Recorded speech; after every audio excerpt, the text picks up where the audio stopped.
kerajaan-Mu mengatasi bumi. Kebesaran-Mu mengatasi segala masalah kami. Terima kasih Bapa yang baik.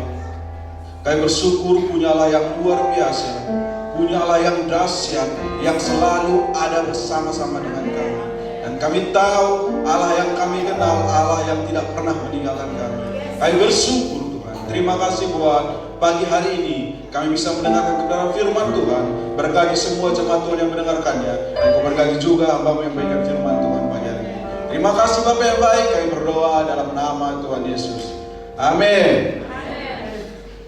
Silakan duduk Bapak Ibu. Terima kasih buat tim pujian penyembahan pagi hari ini, sungguh luar biasa.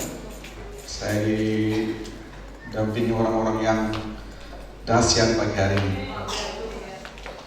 Ya, kita bersyukur. Saya hari ini beri kesempatan lagi untuk menceritakan kebaikan Tuhan buat Bapak Ibu.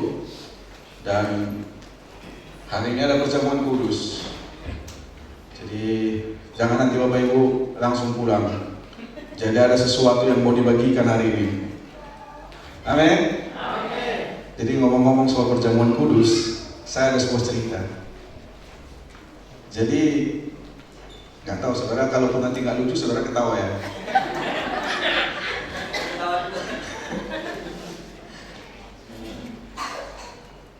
Jadi si Ucok, saya sebutlah namanya si Ucok, anak kecil, sebesar Gerard lah. Jadi dia dulu di samping bapaknya, sama lah kayak Pak Supri dan Gerard. Jadi WL bilang, sebentar lagi kita akan perjamuan kudus. Pendeta yang bilang bukan WL. Dan petugas perjamuan kudus, silahkan bagikan perjamuan kudus ini. Dibagilah perjamuan kudus ini. Pas Giren Sucok mau diambil, bapaknya bilang, jangan kau ambil, kamu tidak boleh mengambil ini, kamu tidak layak. Tapi kan semua mengambil Pak, udah jangan ambil. Tak diambil lah. Dibagilah perjamuan kudus, selesailah perjamuan kudus itu kan. Si Ucok masih bingung, kenapa tadi bapak nggak kasih aku ambil roti sama anggur itu. Semua orang minum, semua orang makan, hanya aku yang nggak boleh. Habis perjamuan kudus, selesai perjamuan kudus, bos speaker bilang, sekarang kita akan memberikan persembahan. Pas persembahan dijalankan seperti tadi, si Ucok nggak mau kasih. Datang mama bapaknya tadi, kasih persembahanmu. Tahu saudara apa katanya? Tadi nggak ada aku makan roti sama anggurnya Pak katanya. Jadi saya nggak mau bayar. Dan puji Tuhan ya saudaraku, kita kasih persembahan duluan. Baru nanti perjamuan kudus. Jadi udah dikasih persembahan duluan. Haleluya. Luar biasa ya. Memang pas struktur yang kita buat ini. Jadi walaupun nanti Gerard nggak dapat, persembahannya sudah masuk. Haleluya. Oke. Pagi ini saya mau bicara tentang libatkan Yesus. Wah, ini dia. Libatkan Yesus. Hari ini saya bikin judulnya libatkan Yesus. Kenapa saya mau katakan bahwa libatkan Yesus? Libatkan artinya bahwa bawalah dia, ajak dia gitu. Siapa? Kenapa kita libatkan Yesus? Di sini saya ambil satu ayat. Saudara bisa lihat di Yesaya 40 1 ayat 10 ini. Janganlah takut sebab aku menyertai engkau. Janganlah bimbang sebab aku ini Allahmu. Aku akan meneguhkan, bahkan akan menolong engkau. Aku akan memegang engkau dengan tangan kananku yang membawa kemenangan. Inilah kenapa kita libatkan Yesus. Karena Yesus bilang, jangan takut, aku menyertai engkau, jangan bimbang, aku ini Allahmu. Dan segala macam dikatakan bahwa tangan kananku membawa kemenangan. Makanya hari ini saya mau bicara tentang libatkan Yesus. Libatkan Yesus di dalam keluarga kita, di dalam pekerjaan kita, di dalam sekolah kita, hubungan kita yang belum menikah. Di dalam segala sesuatu, mari kita libatkan Yesus. Jangan libatkan hanya di dalam hal-hal yang besar saja. Yang ini perlu melibatkan Yesus, yang ini enggak. Di dalam segala situasi, di dalam segala keadaan, mari kita belajar melibatkan Yesus. Oke, jadi berikutnya melibatkan Yesus artinya berjalan bersama Tuhan. Ini saya buka ayatnya di Kejadian 13 ayat 1 sampai 18. Jadi ini panjang saudara ayatnya. Jadi saya rindu saudara dan saya baca ini. Jadi saya ayat 1 dan seterusnya nanti bergantian kita. Saudara ayat 2, saya ayat 3. Jadi kita bergantian. Jadi belajar kita membaca firman Tuhan bersama-sama. Amin. Oke, Kejadian 1 ayat 13 1 sampai 18 saya bacakan ayat 1. Maka pergilah Abram dari Mesir ke tanah Negeb dengan istrinya dan segala kepunyaannya, dan Lot pun bersama-sama dengan dia. Ayat 2.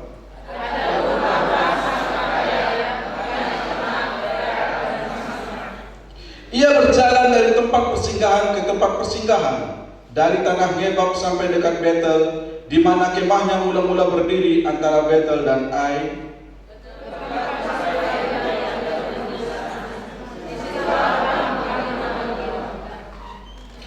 Juga Lot yang ikut bersama-sama dengan Abram mempunyai domba dan lembu dan kemah.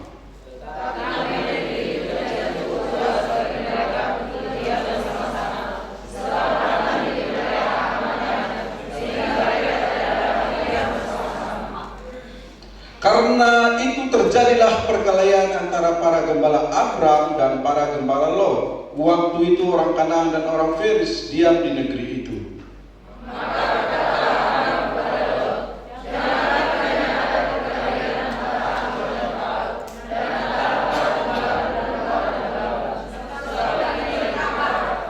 Ayat 9. Bukankah seluruh negeri ini terbuka untuk engkau? Baiklah, pisahkan dirimu daripadaku. Engkau ke kiri, maka aku ke kanan. Engkau ke kanan, maka aku ke kiri.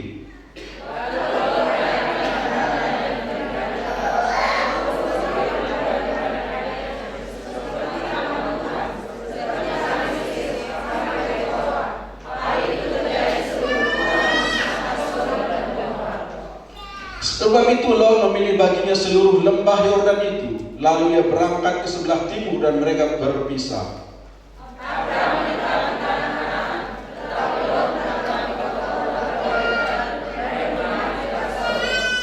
Adapun orang Sodom sangat jahat dan berdosa terhadap Tuhan.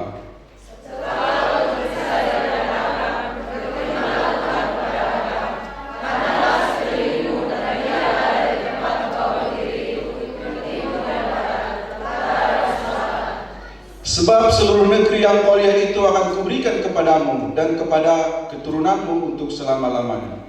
Dan aku akan menjadikan keturunanmu seperti debu tanah banyaknya, sehingga jika sebagainya ada yang dapat begitu debu tanah, keturunanmu akan dapat begitu juga.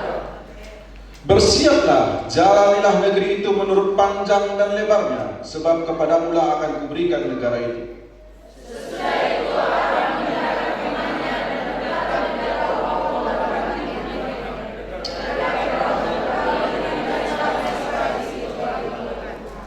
Amin.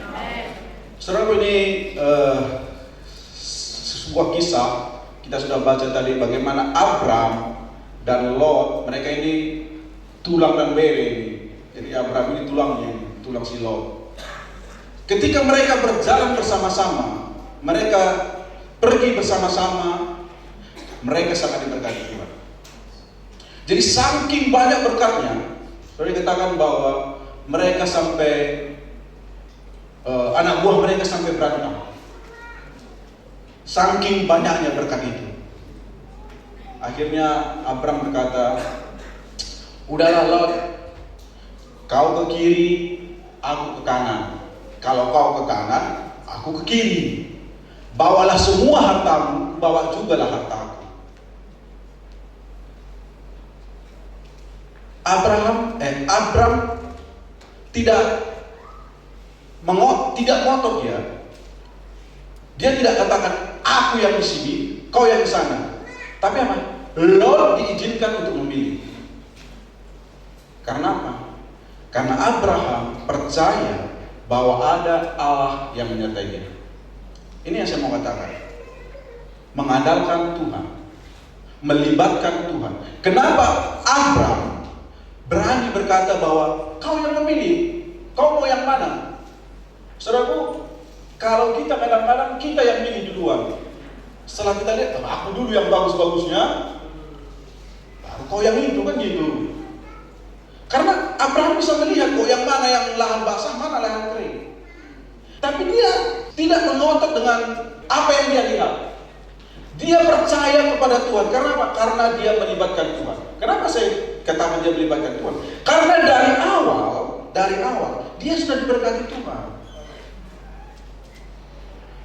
Harta dia sekian lama kian bertambah. Bahkan sampai banyaknya terjadi keributan antara anak-anaknya. Artinya dia ini diberkati Tuhan. Dan sampai masa-masa ada keributan karena banyaknya. Kalau Pak Juru sering bilang, doakan sampai nanti nggak ada parkir di depan itu, bermobil kita semua katanya. Sampai kita ribut cari parkir. Berkat itu ada muncul masalah di situ. Tapi ini bukan masalah yang besar memang. Abraham hanya mengatakan kepada Lot, pilihlah yang mana kau mau supaya kita sama-sama berkembang. Tapi di sini mau saya sampaikan bahwa Abraham punya iman kepada Tuhan. Dia tidak melihat, tidak fokus apa yang dia lihat, tapi dia fokus apa yang Tuhan katakan. Amin. Saudara tahu, kalau saudara baca kisah selanjutnya, kita hanya baca sampai ayat 18. Tapi kalau kita baca seterusnya, dikatakan bahwa Lot ini memilih tanah yang paling subur.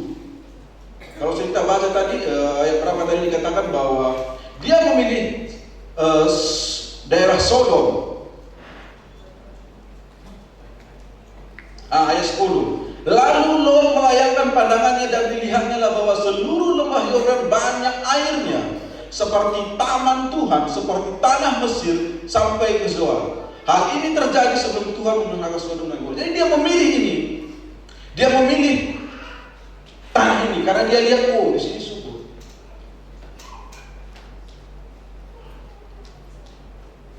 Dia memilih apa yang dilihat matanya. Saya katakan seperti itu. Selanjutnya saudaraku, kalau saudara baca kisahnya lagi bahwa ada perperangan di situ. Jadi dia ketika dia pilih tanah Sodom ini, ceritanya, dia pilih di situ, dia menetap di situ. Ternyata ada peperangan di situ. Perang di situ, kalah Raja Sodom ini. Diambillah semua harta mereka, termasuk hartanya si Lot. Dan Abraham memilih ke sebelah yang lain. Dia semakin lama semakin berkata. Saudaraku, saya mau katakan bahwa marilah kita fokus kepada Tuhan. Jangan fokus kepada apa yang kita lihat hari ini. Bersama dengan Tuhan tidak ada yang namanya lahan basah dan lahan kering. Dimanapun itu, Tuhan akan berkati. Amin. Karena kan kita buat perencanaan. Oh, ini perencanaan seperti ini, seperti ini, seperti ini. Kita anggap, oh ini sudah sempurna ini. Karena kita lihat juga prospeknya benar, ya kan? Ikannya besar di situ. Ini udah kasih untung ini. Tapi kalau Tuhan tidak katakan, semua akan berhenti. Sama dengan Lot ini. Dia bawa semua hartanya, dia pilih tanah yang paling bagus, yang ada airnya. Dikatakan tadi seperti taman Tuhan, artinya indah sekali di situ. Tapi kalau tidak bersama dengan Tuhan, ada saja Tuhan buat jalannya, akhirnya apa? Semua harta kau diam. Amin. Semua. Saya bisa sampaikan buat kita bahwa kalaupun hari ini kita tidak melihat sesuatu yang baik hari ini, mungkin kita belum melihat apa yang kita inginkan, jangan takut. Libatkan Tuhan di situ. Seperti sering saya katakan, jangan melihat keadaan kita hari ini. Jangan melihat fakta yang saudara lihat hari ini. tapi lihatlah bersama siapa kita berjalan. Amin. Selanjutnya, saya buat sini berikutnya adalah 100% percaya pada Tuhan dan setia pada perencanaannya. Saudaraku, di sini juga meneruskan yang saya katakan tadi apa? Kita harus percaya 100% kepada Tuhan dan setia pada rencana Tuhan. Karena firman Tuhan katakan apa? Rancanganku bukan rancangan. Artinya rancangan Tuhan itu pasti yang terbaik. Makanya kadang bukan waktu kita yang terjadi, waktunya Tuhan. Tapi apa? Kita percaya bahwa rancangan Tuhan itu pasti yang terbaik. Kita baca di Bilangan 13 ayat 27. Saya bacakan. Mereka menceritakan kepadanya, kami sudah masuk ke negeri kemana kau suruh kami, dan memang negeri itu berlimpah susu dan madunya.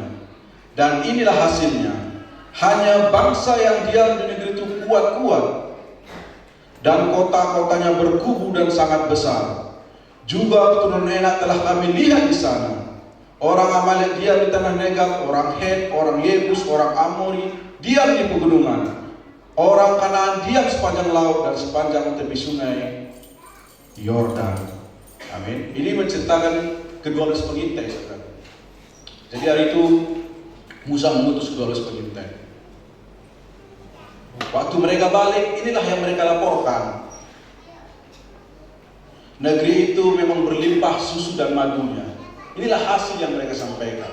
Tapi yang 28, hanya kata, bangsa yang diam di negeri itu kuat-kuat dan kota-kota berkubu sangat besar. Juga keturunan Enak telah kami lihat di sana.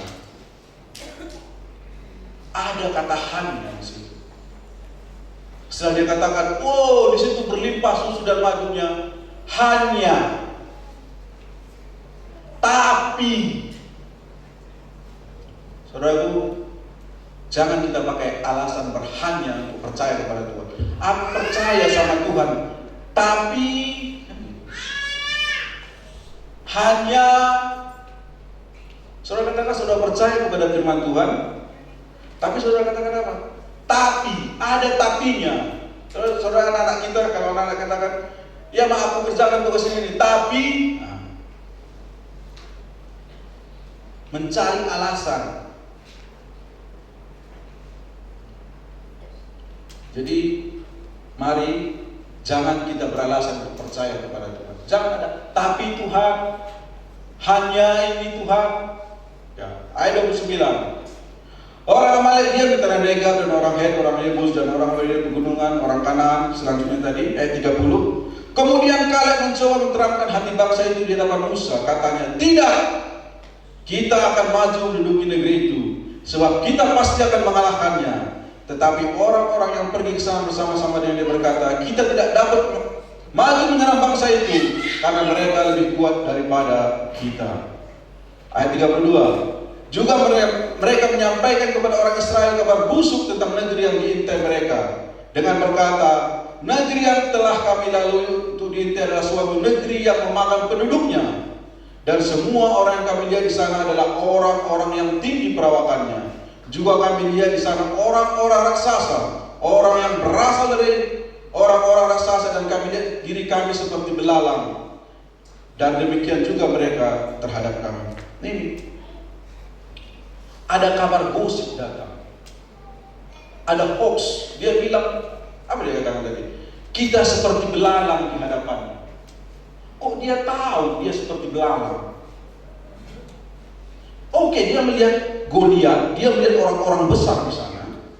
Tapi dia katakan, kita seperti belalang, kami seperti belalang. Dari mana dia tahu bahwa Goliat berpikirnya seperti belalang? Dia membuat berita. Makanya dari dulu sudah ada hoax ini kan. Bohong, berita buruk. 100% kita harus percaya kepada Tuhan. Makanya saudaraku, hati-hati kita mendengar berita-berita dari luar. Banyak berita-berita yang kita terima dari internet, dari teman-teman, bisikan apa segala macam.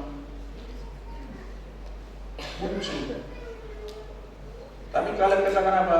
Kaleb coba menerapkan hati bangsa itu di hadapan Musa dan katakan, tidak, kita akan maju dan menduduki negeri itu. Ini mental. Jadi tadi waktu punya penyembahan, ini saya dapat berita kan. Ini hanya ini aja saudaraku. Jadi saya ada lele di situ, di depan rumah itu. Jadi waktu itu kemarin waktu saya taruh di situ. Tapi jangan dipancing dulu ya. Jadi waktu punya penyembahan saya dapat SMS. Pak, lele kita pada mati semua katanya. Saudara bayangkan, kita lagi menyembah Tuhan, tiba-tiba punya telepon, ting ting lele mati semua. Merusak kan? Ini contoh simpel saudara. Artinya kan nggak seberapa, tapi kan itulah berita tadi loh. Apa yang kita konsumsi? Langsung saya lihat, waduh, lele mati baru semalam datang. Nggak yang mengasih berita itu pun kan dia tahu kita mau panik, dia udah berita.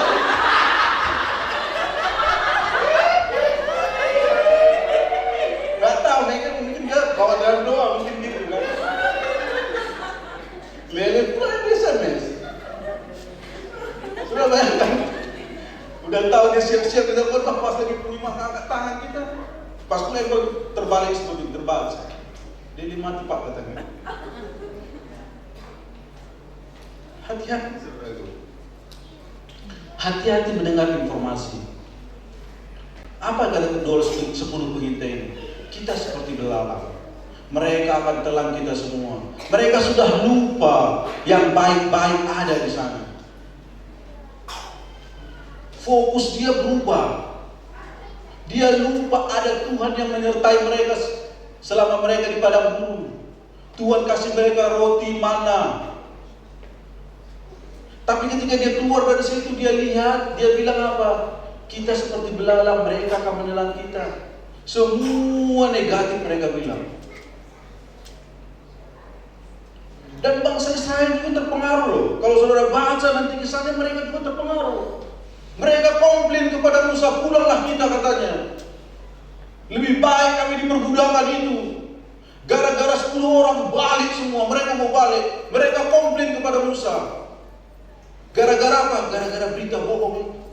Gara-gara 10 orang itu. Mereka bersungut-sungut. Jadi hati-hati saudaraku. Kalau saudara mendengar berita yang bohong,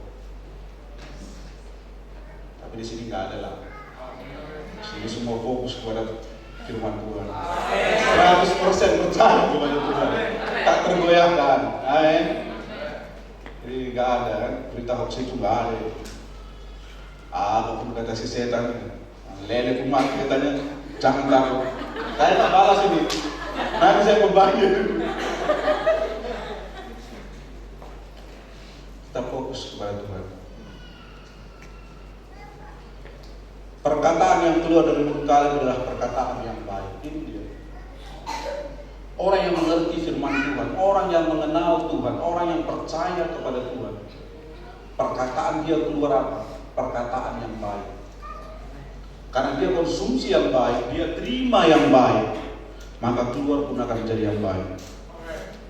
Jadi belajar kita memilih apa yang kita konsumsi, apa yang kita dengar, apa yang kita baca, supaya yang keluar juga baik. Amin. Kalian percaya kepada Tuhan. Berikutnya, kenapa dia berani berkata? Karena dia percaya kepada Tuhan. Dia percaya atas penyertaan Tuhan. Karena seperti saya katakan tadi, sebelumnya juga Tuhan sudah tolong mereka. Mereka butuh makan, Tuhan kasih makan. Mereka kedinginan, Tuhan kasih tiang api. Mereka kepanasan, Tuhan kasih tiang awan. Saudara, jangan kita hilang fokus kita kepada Tuhan gara-gara sesuatu yang kecil. Kita sudah diberkati selama ini. Kita sudah menikmati berkat Tuhan. Tiba-tiba ada sesuatu yang kecil, ting, katanya rusak konsentrasi kita kepada Tuhan. Kita takut. Amin. Jadi apa? Konsumsi, baca firman Tuhan, dengarkan firman Tuhan, itu yang dimasukkan ke dalam pikiran dan hati kita. Maka percayalah, segala cobaan apapun itu Mau berapa ratus, mau berapa ribu melele saudara mati, tak masalah itu. Ini baru 1000. 1000 ya saudaraku.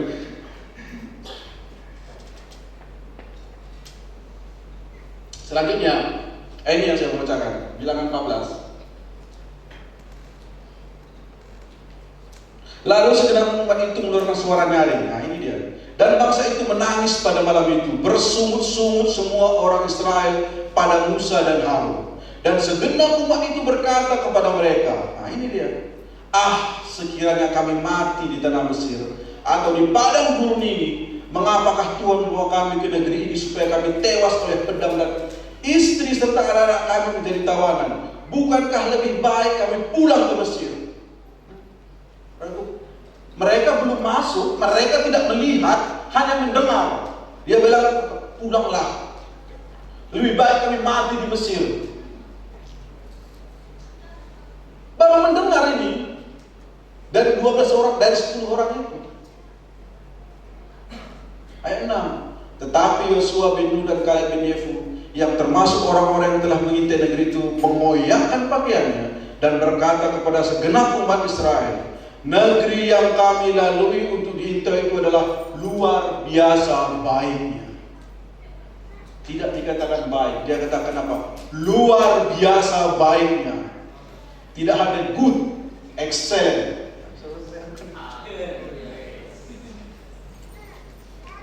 Ini cara pandang dia. Yang dia sampaikan, perkataan dia berubah. Ini kan ada enggak? Kalau kita kadang bukan di sini lah, di luar sana, kita ngomong kakiku sakit, kita bilang, kepalamu juga masalah katanya. Jadi kalau kami di sana, di Biayu itu dulu, kalau saya sakit, cek hatimu katanya.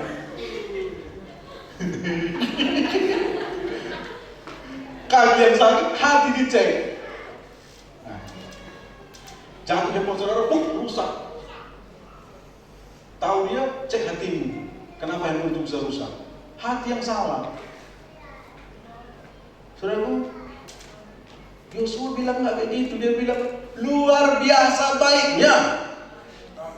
Jika Tuhan berkenan kepada kita, maka Ia akan membawa kita masuk ke negeri itu dan akan memberikannya kepada kita suatu negeri yang berlimpah susu dan madu.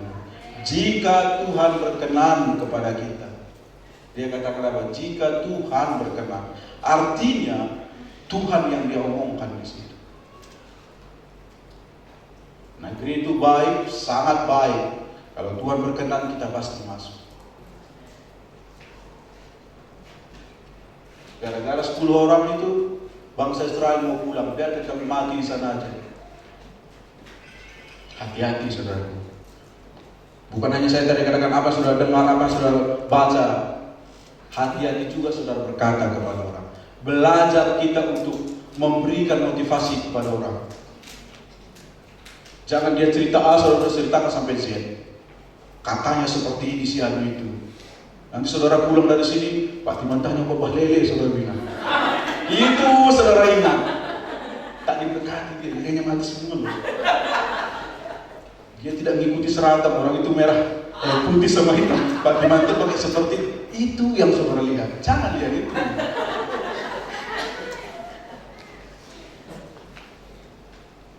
Ubah omongan kita. Kalau 3 minggu lalu saya katakan apa? Omongan kita harus berubah. Perkataan kita harus berubah. Perkataan kita harus perkataan firman Tuhan. Perkataan kita harus perkataan kebenaran sesuai dengan firman Tuhan. Bukan perkataan fakta yang kita lihat. Apakah kalian nggak melihat raksasa itu? Mereka lihat kok. Sama-sama mereka lihat. Tapi dia tahu ada Tuhan bersama dengan dia. Makanya dia bilang tanah itu luar biasa baiknya. Amin. Oke, berikutnya. Ini kita akan baca tentang kisah selanjutnya. Kita ke kisah Marta dan Maria. Nah, ini. Saya ada banyak kisah-kisah sebenarnya. Saya suka membaca berkisah-kisah aja. Saya nggak mau copot-copot dia kan, supaya saudara tahu story-nya. Saya bikin judulnya adalah Yesus yang mensuplai semua kebutuhan kita. Ketika kita melibatkan Tuhan, Tuhan itu adalah yang mensuplai segala kebutuhan kita. Itulah fungsinya kenapa kita melibatkan Tuhan. Kita baca Lukas 10. Saya bacakan saja 38 sampai 42. Ketika Yesus dan murid-muridnya dalam perjalanan, tibalah ia ke sebuah kampung. Seorang perempuan yang bernama Marta menerima dia di rumahnya. Ini rumah Marta ini, saudara. Jadi kita supaya ngerti dulu, ini rumah Marta. Yesus datang ke rumah Marta. Perempuan itu mempunyai seorang saudara bernama Maria. Jadi Maria ini saudaranya, mungkin dia berkunjung ini ke rumah Marta ini. Maria ini duduk dekat kaki Tuhan dan Yesus mendengarkan dan terus mendengarkan perkataannya. Sedangkan Marta yang punya rumah sibuk sekali melayani. Ia mendekati Yesus dan berkata, "Tuhan, tidakkah engkau peduli bahwa saudaraku membiarkan aku melayani seorang diri? Suruhlah dia membantu aku." Tetapi Tuhan menjawab, "Marta, Marta, engkau khawatir dan menyusahkan diri dengan banyak perkara. Tetapi hanya satu saja yang perlu. Maria telah memilih bagian yang terbaik yang tidak akan diambil daripadanya." Ini hanya 4 ayat kisah bagaimana ini sering kita dengar. Jadi saya katakan tadi Bapak, Yesus datang ke rumah Marta dan di rumah itu kebetulan ada berkunjung kakaknya. Contoh lain yang mungkin dia berkunjung, namanya si Maria. Waktu itu Yesus datang, dikatakan bahwa Yesus dan murid-muridnya, artinya Yesus tidak datang sendiri. Dia bawa rombongan. Berapa rombongannya? 12 orang. Tambah Yesus, 13. Tambah Marta, tambah Maria. Jadi ada 15. Wajar kan Marta sibuk. Harus siapkan makanan. Karena dia mau makan. Makanya ada juga orang mengatakan, ya wajarlah Marta seperti itu. Dia sibuk. Karena ada 15 orang yang harus dilayani katanya. Datang si Maria, duduk dulu Mas. Ini satu sisi ya, jangan kita ini. Benar juga kan gitu ya. Masa tuan rumah sibuk, si Maria sebagai adiknya atau kakaknya, pergi duduk orang sibuk lagi masak, gongseng-gongseng dari sana. Saya ajak kemarin ke Paris, rumah Paris tersibuk, dia saya langsung ikut motong. Kami datang hanya 4 orang loh. Ini datang 15 orang mereka. Tapi bukan yang itu kita mau bahas. Kita mau bahas di sini. Maria duduk dekat kaki Tuhan dan terus mendengarkan perkataannya. Sedangkan Marta sibuk sekali melayani. Baru dikatakan ayat seterusnya, "Suruhlah dia membantu aku." Tetapi Tuhan menjawab, "Marta, Marta, engkau khawatir dan menyusahkan diri dengan banyak perkara." Di sini yang mau saya bahas adalah, saya pikir judulnya Yesus mensuplai semua kebutuhan kita. Kenapa Marta sibuk? Ketika datang rombongan itu dia sibuk. Kenapa? Karena ada rasa khawatir. Yang datang itu Yesus, bukan pemeltar yang saya datang. Ya enggak? Kalau saya datang pada saya sibuk lah, harus siapkan segala macam. Karena saya bukan bersuplai. Maka saya katakan ya, Yesus mensuplai semua kebutuhan kita. Yang datang ini Yesus. Selanjutnya, Marta khawatir. Dia khawatir, dia tidak percaya bahwa Yesus itu akan mensuplai.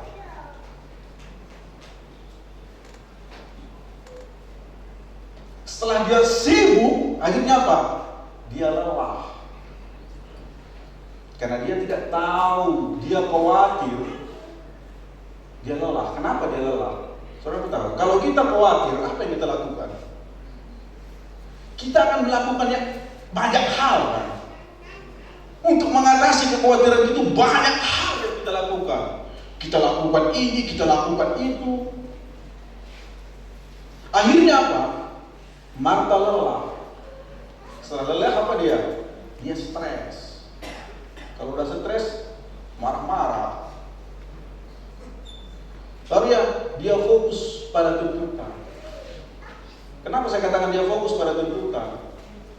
Tuntutan makan itu, dia berpikir, oh ini Yesus datang ini, 15 orang kami semua aku siapkan makanan. Dia tidak tahu bahwa yang datang itu Yesus. Makanya dikatakan di sini apa?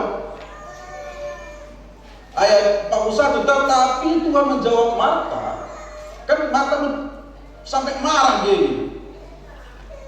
Apa kata sahabat Tuhan? Komplain dia sama Tuhan. Marahinnya Tuhan. Dia bilang apa? Suruhlah dia membantu aku. Yang datang Yesus itu tahan Yesus. Suruh Maria itu bantu aku Yesus. Kenapa tadi? Karena kekhawatiran dia. Tapi apa kata Yesus? Yesus tidak marah. Karena dia tahu dia siapa. Nggak dikatakan benar juga ya. Maria, kau bantu itu kakakmu itu, kau numpang di sini, kami datang kau duduk di sini. Enak aja kau, potongin sana cabai kayak apa kayak baik terbaik. Enggak. Apa kata Yesus? Marta, Marta, engkau khawatir dan menyusahkan diri dengan banyak perkara. Karena kita khawatir, kita melakukan banyak perkara. Banyak perkara itu, kalau kita khawatir kan bertindak gitu ini. Banyak yang kita lakukan. Tapi apa kata Tuhan? Tetapi hanya satu saja yang perlu. Maria telah memilih bagian yang terbaik yang tidak akan diambil daripadanya. Apa yang terbaik itu? Satu itu apa? Dia tidak khawatir. Dia mengetahui yang datang itu Yesus. Satu itu dia paham. Paham dia siapa yang datang ini. Kalau kita tahu bahwa Yesus ada di tengah-tengah kita, di keluarga kita, jangan kita khawatir. Maria tidak khawatir. Dia mengetahui apa? Dia mengetahui Yesus menyuplai. Seperti yang saya katakan, dia tahu yang datang ini Yesus. Kalau Pak Jokowi datang di sini hari ini, nanti makan siang kamu selesai ibadah kalian, kita makan sama ngopi di sini, karena jangan khawatir dari mana ngopinya, sudah disuplai mereka itu. Kalau kita sajikan di sini B2 nya sudah dicek minyaknya. Ini dipotong kapan ini? Semalam atau hari ini? Udah tahu dia. Kalau dimakan, sudah disuplai semua ini kebutuhannya di sini. Kalau Jokowi bilang aku mau makan siang hari ini bersama dengan jemaat di KKI Rosdel, saudaraku kita dulu aja di sini. Sudah dibikin di sini merah putih semua. Sudah dibikin di sini meja, bukan meja kayak meja siswa. Sudah dibikin meja yang terbaik. Dia akan suplai segala sesuatu yang dibutuhkan untuk makan itu. Inilah yang dipercayai oleh Maria. Dia mengetahui siapa yang datang ke tempat dia itu. Tapi Marta apa? Dia khawatir. Dia tidak mengetahui bahwa yang datang itu. Dia tahu Yesus. Tapi dia masih khawatir. Gimana nanti Yesus ini? Makan gak nanti dia? Nanti bilangnya kurang pedas. Nanti terlalu banyak cabenya katanya, ada limannya.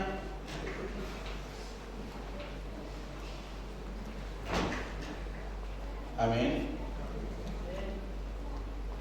Dia fokus pada ketersediaan. Saudaraku, kalau kita tidak, Maria tadi katakan dia fokus pada tuntutan. Ini saya mau bahas dulu. Marta fokus pada tuntutan. Tuntutan apa? Tuntutan makan tadi. Tuntutan kekhawatirannya tadi. Saudaraku, kalau kita baca tuntutan ini adalah hukum Taurat. Ya kan, kalau hukum Taurat kan dibilang kau melakukan ini, kau banyak sekali tuntutan. Dan tuntutan ini membuat kita menjadi khawatir, membuat kita menjadi takut, membuat kita menjadi apa? Lelah. Kalau saudara melayani di tempat ini, kalau saudara menganggap saudara melayani di sini karena tuntutan, saudara akan capek. Karena tuntutan. Terus kalau di rumah kita banyak kali tuntutan. Kita suami ini banyak tuntutan sama istri, Pak. Maunya bajumu seperti ini, maunya masakanmu seperti ini, maunya tempat tidur posisi seperti ini, maunya seperti ini, maunya tuntutan semua kan? Pak. Bunyi dia nanti.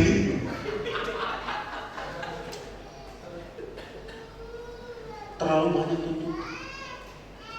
Kalian melayani pergi pengajian segala macam. Kalau kalian memandang itu sebagai tuntutan, capek, stres, bukan tuntutan. Tapi Maria katakan apa? Dia fokus pada ketersediaan. Karena maksud saya ketersediaan apa? Inilah kasih karunia. Bukan dituntut, tapi dia sudah tahu Tuhan yang menyediakan. Kita melayani bukan karena tuntutan, tapi karena keinginan hati kita. Kita tahu. Makanya orang banyak kan gini. Ketika dia banyak memberi, dia kan nuntut. Karena dia menganggap aku memberi, aku sudah. Kok masih panas nasi? Sudah ada amplop fasilitas. Saudara memberi bukan karena apa? Kasih karunia. Bukan karena saudara mengenal Tuhan, saudara memberi. Tapi karena apa? Diomongkan terus sudah enak, ya udahlah. Bukan seperti itu kita dalam Tuhan. Kita mengetahui bahwa Tuhan mensuplai. Artinya segala sesuatu yang saya miliki hari ini adalah miliknya Tuhan. Masukkan. Tuhan akan suplai. Tuhan akan cukupkan semua. Di sini level kita, saudara. Kita bukan di level di tuntutan itu, bukan di level hukum Taurat itu. Kita sekarang ada di bawah kasih karunia. Semua karena kebaikan Tuhan. Yang saya miliki hari ini apa? Semua karena Tuhan. Mobil saya 5 hari ini, semua karena Tuhan. Saya punya sepeda hari ini semua karena Tuhan. Saya masih bisa jalan kaki ngambil angkot ke depan sana, itu semua karena Tuhan. Amin. Kita harus mengetahui kebenaran ini. Bukan karena saudara datang ke gereja ini bukan karena telepon, bukan karena ada jemputan. Walaupun jemputan terlambat hari ini kan. Jangan. Tapi apa? Karena kita mengetahui semua karena Tuhan. Saya punya contoh satu lagi. Saudara tahu waktu itu Adam dan Hawa ditempatkan di Taman Eden. Apa kata ular waktu itu? Kejadian saya baca dari sini. Kejadian 3:1-3. Adapun ular ialah yang paling cerdik dari segala binatang di darat yang dijadikan oleh Tuhan Allah. Ular itu berkata kepada perempuan itu, tentulah Allah berfirman, semua pohon dalam taman ini jangan kamu makan buahnya, bukan? Lalu sahut perempuan itu kepada ular itu, buah pohon dalam taman ini boleh kami makan. Baru Kejadian 2 ayat 16. Tadi Kejadian 3 ayat 1-3, ini Kejadian 2 ayat 16. Lalu Tuhan Allah memberikan perintah kepada manusia itu, semua pohon dalam taman ini boleh kau makan buahnya dengan bebas. Ini perintah Tuhan. Tapi apa kata iblis? Tuhan katakan jangan kamu makan buahnya, bukan? Setan berusaha untuk memutarbalikkan kata-kata. Kejadian 2 ayat 16 Tuhan Allah memberikan perintah kepada manusia, semua pohon dalam taman ini boleh kau makan buahnya dengan bebas. Prasmanan.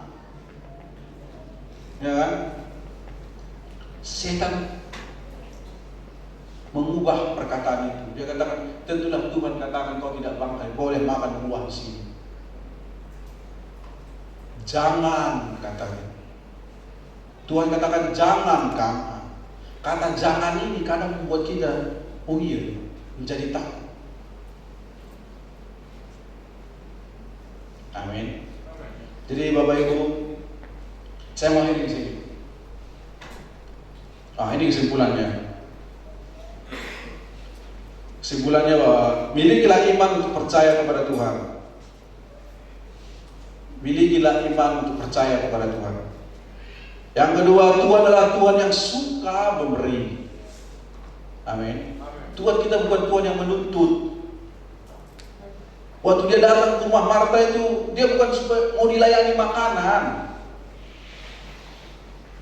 Dia sudah hadir di situ. Makanya mari dia mengambil yang terbaik. Yang ketiga, kita adalah orang yang sudah dibenarkan, sebab itu kita layak menerima supply dari Tuhan. Kita ini adalah orang-orang yang layak menerima supply itu, menerima berkat dari Tuhan itu. Yang keempat, kita tidak hidup dalam tuntutan, tapi hidup dalam menerima kebaikan Tuhan. Posisi kita hari ini adalah posisi menerima daripada Tuhan. Memang ada di Kisah Para Rasul ya, dikatakan bahwa lebih baik memberi daripada menerima. Itu konteksnya di mana? Makanya kita harus baca. Makanya saya kalau ini saya bikin baca semua ya. Akan ada orang mencoba itu. Lebih baik memberi daripada menerima. Sedangkan Tuhan katakan apa? Kita tidak hidup dalam tuntutan, tapi hidup dalam menerima, dalam kebaikan, menerima kebaikan Tuhan. Artinya Tuhan itu kita terima apa yang dari Tuhan itu. Yang kita harus lakukan adalah menerima kebaikan Tuhan itu, menerima kasih karunia itu. Inilah yang harus kita percayai hari ini. Kita tidak hidup dalam tuntutan, tapi hidup dalam menerima kebaikannya. Amin. Jadi itulah yang mau saya sampaikan pagi hari ini. Kita akan perjamuan kudus.